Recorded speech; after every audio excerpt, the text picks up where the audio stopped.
Thank you for creating a society where people don't shit in the street or beat their kids all day. And thank you for letting us use your pristine, clean emergency rooms. And thank you for all the free money. Oh, and by the way, did you know I'm 1/8 Hopi Indian? Guys, pat yourselves on the back right now, okay? Let's do it. He became belligerent, abusive, defiant, defensive. Not righteous indignation, but actually self-righteous denigration was what I felt like we were hearing. Well, I think I've been toned down. You want to know the truth? I could really tone it up.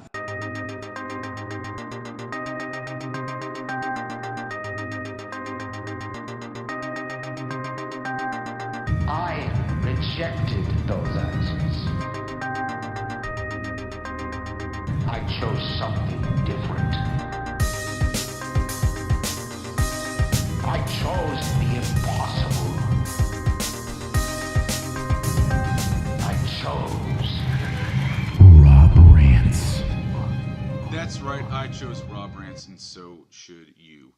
Welcome to the first Sunday special, everybody.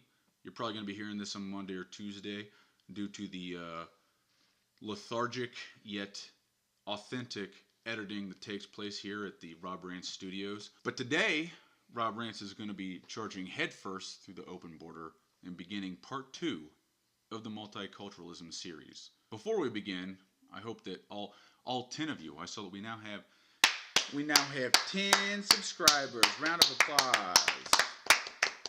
If any of you made a couple of accounts to humor me, I'm fine with that.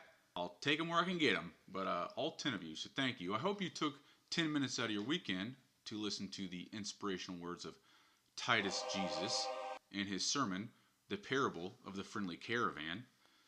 If you haven't, put a bookmark in this episode and go give it a listen and then come back. I won't be mad. That gives Rob Rants 2 extra views.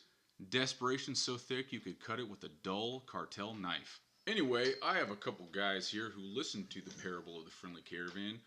Joining us again by popular demand, I have with me Mr. Carlos Spicy Wiener.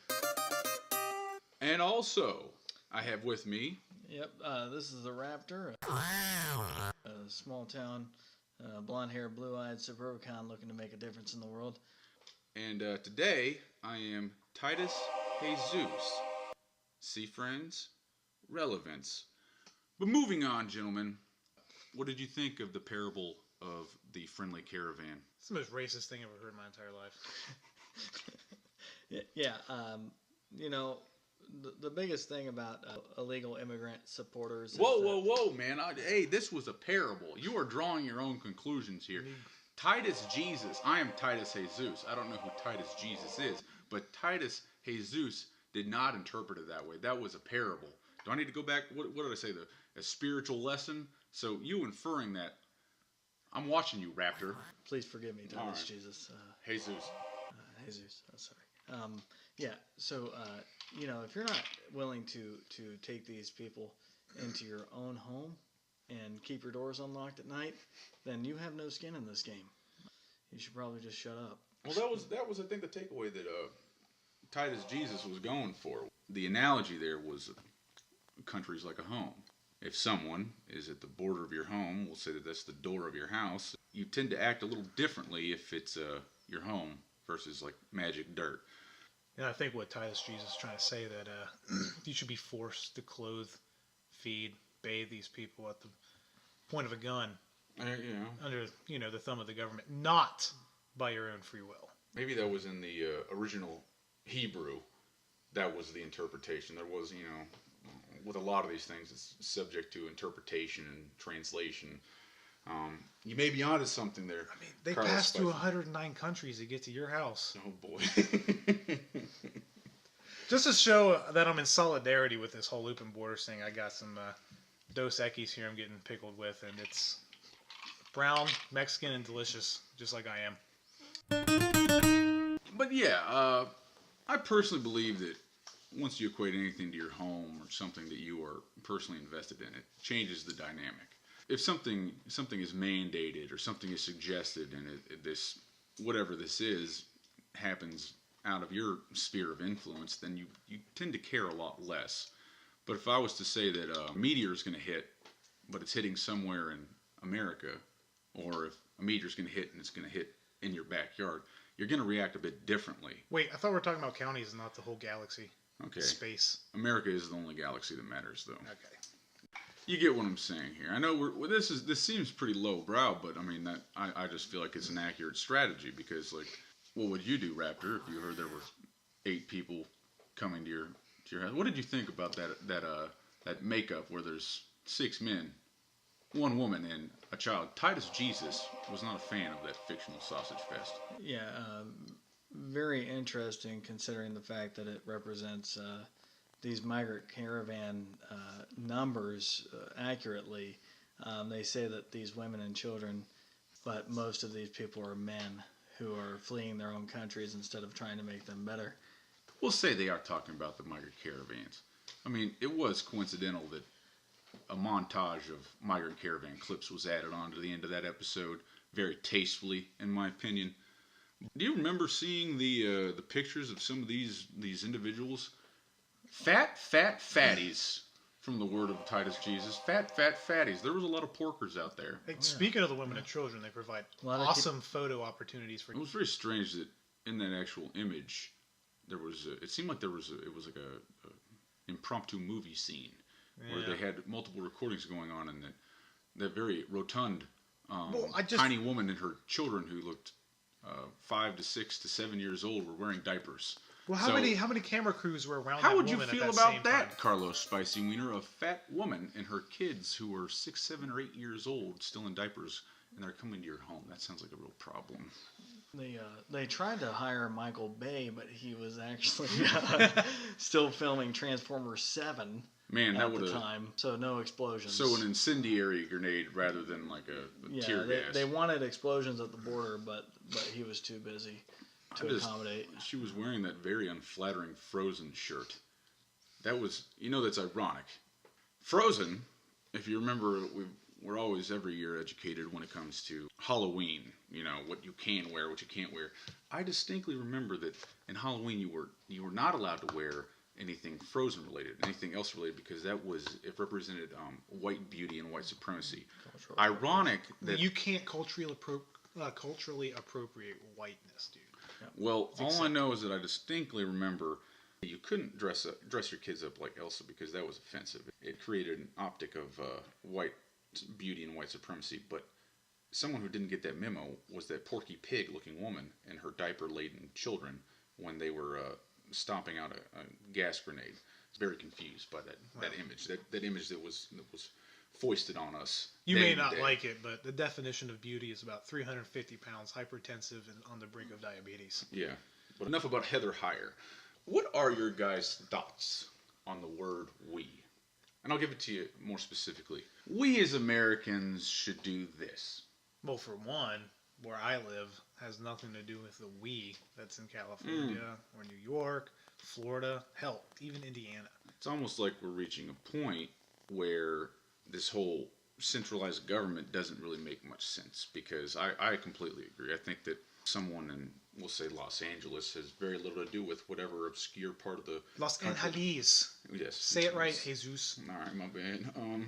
It has very little to do with the indescript location where we are at. So no, that's when you say we as Americans need to do this, we Americans need to do that. It's like, what Americans? Who is we?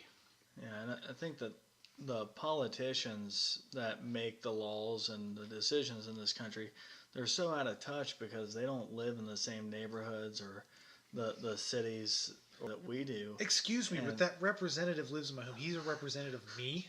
He doesn't have live next to me. He represents me directly. Don't you know that? Well, it's just the fact of the matter is he's just like you and me.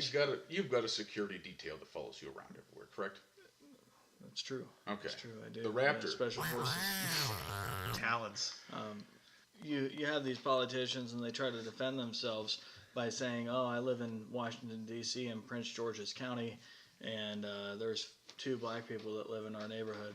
We love diversity; it's our strength. But honestly, if they moved to the inner city, they would have a much different approach to their I decision agree. making.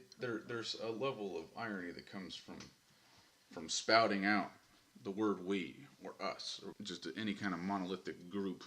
I think it's so presumptive. When you're doing so from an ivory tower. Yeah, I mean that's the biggest problem with this multiculturalism push, is that multiculturalism means that everybody thinks a different way and believes in different things, and you're trying to intermix them all together into one country, and it simply just doesn't work. The melting pot was the melting pot because when people came here in, the 18th century or what have you, they were willing to assimilate together to Actually, make one. I would like to point out that the melting pot was never a phrase coined until the late 1800s, at least 100 years after the existence of the United States. All I know is that you're going to make a really crappy metal if you melt down a series of different metals. It's going to have a lot of impurities. It's going to be weak. It's going to look like one brown, ugly mass. Yeah, it is going to be just nothing. a cappuccino. You ever mixed all the colors of Play-Doh together? Yeah. It turns brown and ugly. And I'm not that I'm inferring anything, but I'm just saying. Of course not. You see diversity, you see multiculturalism, and when you go to the zoo, because that's why they put the tigers and the gazelle in the same area. Well, let's. That's why multiculturalism works, because that typically in nature works out fine. Let's bring up what does E pluribus unum stand for? Out of many, one Rob Rants. And what that originally meant, out of many, the original 13 colonies, one nation. Now, the New Age definition of what they're trying to teach us, so aptly put by Dennis Prager of Prager U, out of many, one Guy always is... looks like he's about to fall asleep. Oh, I know, he does. His voice sounds sleepy. He wants us to believe, out of many beliefs, out of many backgrounds, out of many traditions, out of many cultures, comes one country of the United States, and that's not true. That's never what E pluribus unum stood for. And that's just multiculturalism propaganda. And Dennis Prager doesn't get a pass either, because it's not even just the politicians who get this ivory tower mindset. I mean, I imagine that someone who's on syndicated radio shows, any media personality or pundit, same scenario. They may be escape the ire of people a little bit more so because they're not elected into office, but they still have just as much pull and they just as much impact when they speak. It's all the same hypocritical nonsense that I think more and more people are starting to realize. And but that just from the simple phrase of "we," But Dennis Prager is supposed to be an arbiter of conservative ideals and conservativism, period. And he is teaching the leftist ideals. We're starting to get into something you want to talk about. We'll talk about let's talk about the Republican and the Democratic, the que bono who benefits from allowing this open borders. So you can start with the Republican side of it. You're kind of getting into it. I don't know if it's so much pertains to Dennis Prager, but yeah, the actual boomer conservatives. Obviously they're the business class. That's right. It's so stereotypical to say Republicans only care about the corporations and whatnot, but it's true. The right, even the people in Trump's party, all the Republicans who are screaming down our throats that we should not build a wall. What it is they're corporate lobbyists. They don't want the wall. Illegal immigrants provide cheap corporate labor. Your Amazon, your GM factories, your Ford, General Electric. Fast food. Fast, sure. You go on, like McDonald's. Yeah, you're not lying. That's a huge business in America. I've always been opposed to the statement that illegal immigrants do the jobs that Americans won't do. I'm like, no, illegal immigrants do the jobs that Americans would want more money to do. Exactly. And see, that's what it all comes down to. Is like it would hurt the profit margins for like the 1%. I don't want to sound like Bernie Sanders, but it's just there is some merit when it comes to the 1%ers because they stand to benefit tremendously because they want to say we're all about American jobs, we're all about our helping out our countrymen. It's like in reality it's you'd rather pay an illegal less than half of what a domestic American would demand for that same job, and that would hurt your profit margin. And a perfect example of that is any kind of construction, commercial, personal, housing. That's done by the lowest bidder, and these people are usually willing to take whatever they can. Oh, absolutely. Opposed to somebody who's been here in the United States. So whenever you go on a job for an apartment complex or what have you being built, you'll see groups of these people together who are not citizens, but they are good at what they do. Well, And that's the they're thing. willing to work That is less. a very bold take you're making, because have you gone up and inquired about their citizenship? Or are you just going off optics? No, there's tremendous truth in that. I mean, that's just something that I think we've all observed in the past couple of years, is that no, there is no two-party system. It's all two sides of the same coin. They all want it just for different reasons. So let's get into why would the Democrat Party be so adamantly against it? Are you suggesting that they're not motivated by the well-being of these individuals, or Who got the wonderful, intelligent, illustrious Alexandria Ocasio-Cortez elected? that bitch looks like a horse? Okay? She has no problem biting an apple in half, I'll tell you that. Damn. But, the Democrats, let's be honest, they're looking at free votes. Oh, you're just paranoid. They're always trying to push legislation to give illegals votes. I mean, Well, something that Titus Jesus mentioned in the parable of the friendly caravan is that, praise be to Jesus. well, praise be to Titus Jesus, and praise be to literacy, because that's a relatively undisclosed fact about these illegal immigrants, is that they are not only illiterate, unable to speak the native tongue of the American people, English, they can't read or write in their own language. That's No. troubling. But I tell you one thing they will be able to read is Democrat and Mark Democrat, because I mean that's the only language you need to learn. It's Other than easy to memorize the letter D. Going back to what Mr. Weiner said. Senor Wiener. Sorry. Hey, Senor Wiener, you got any more of them Dos Equis? Yes. I would Would you like like a lime? I would like one. See, at the end of the day, not to cut you off, Raptor, but I mean, we're very diverse. Diversity is our strength. I mean, we let's love showcase. the flavors of the world. I mean, I tell you what, a dead child is worth very little if there's tacos on the line. But we'll get to that later.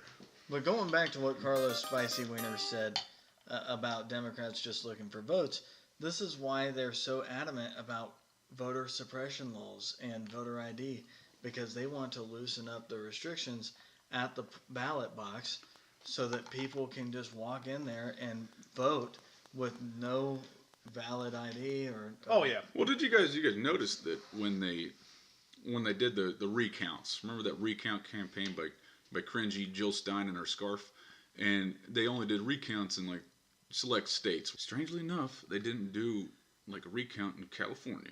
If we want to do recounts, let's do them. Let's do it all the way though. Let's go down to identification, because that seems to be a big issue. I'm like, why is that? You need a valid ID to do just about anything. Impoverished American residents in these neighborhoods where they can't afford an ID. It's not for the illegals. You kidding me? And honestly, I think that they need people. They need people that don't understand these American politicians as well as people who have lived here for 20, 30, 40 years to vote for these people. Because as you say, Alexandria Ocasio-Cortez. I mean, Alexandria Occasional Cortex. What? Alexandria What an Occidental Cortana. All right, if You you're either gonna, say her name completely wrong, or you got to do it in Yeah. Alexandria. Like, you gotta, I mean, You can edit everything. Rob out. Yes, I will. Everything that Buffoon. comes out of this woman's mouth is idiotic. Does Rob Rance stand for sexism like this? Like I said, we diversity is our strength. It is. The Raptor just cannot handle the fact that he's actually in love with her.